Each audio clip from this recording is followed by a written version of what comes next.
Next ఒక 100 మంది వేదిక మీదకి వచ్చి అలరించబోతూ ఉన్నారు. But before all of that ఇక్కడ మా హాస్యానికే కేర్ ఆఫ్ అడ్రస్, ఎంటర్టైన్మెంట్కి మారు పేరు, సంక్రాంతి అంటేనే వారు అనే విధంగా మా అనిల్ రావిపూడి గారు పేరుని మలుచుకున్నారు. అనిల్ రావిపూడి గారు, ఎందుకు సంక్రాంతికే వస్తున్నారు, ఉగాదికి ఎందుకు రాకూడదు? వచ్చాను ఉగాదికి.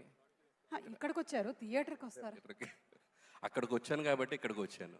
ఓకే, అంటే ప్రతి సంవత్సరం మీరు సంక్రాంతికే రావాలని డిసైడ్ అయ్యారా, లేకపోతే ఉగాదికి కూడా వచ్చేటువంటి తర్వాత ఛాన్సెస్ ఏమైనా ఉన్నాయా? సంక్రాంతికి సీట్లు ఫుల్ అయిపోతే ఉగాదికి వెళ్ళిపోవటం. మీరు ఇన్ని సంవత్సరాల నుంచి ఫిల్మ్ ఇండస్ట్రీలో ఉంటూ మీరు డైరెక్షన్ అంటే ఎవరిని ఆదర్శంగా చెప్తారు? మీరు ఆదర్శంగా తీసుకున్నటువంటి దర్శకుల పేరు? నాకు జంజాల్ గారు అంటే చాలా ఇష్టం. So always inspiring. Yes sir, thank you so much Anil గారు. మరి ఈరోజు ఉగాది పర్వదినాన్న ఈ షడ్రుచుల్లో నుంచి ఒక రుచిని సెలెక్ట్ చేయాలి అంటే? అన్ని రుచులు ఉంటేనే లైఫ్ బాగుంటుంది, చేదు ఉంటేనే తీపి వాల్యూ. కాబట్టి సో అన్నీ బ్యాలెన్స్డ్గా ఉంటేనే బాగుంటుంది. ఇది మీరు చెప్తారా లేదా అని మేము వెయిట్ చేశాము, మీరు అదే చెప్పారు. Thank you so much. Thank you. And అలాగే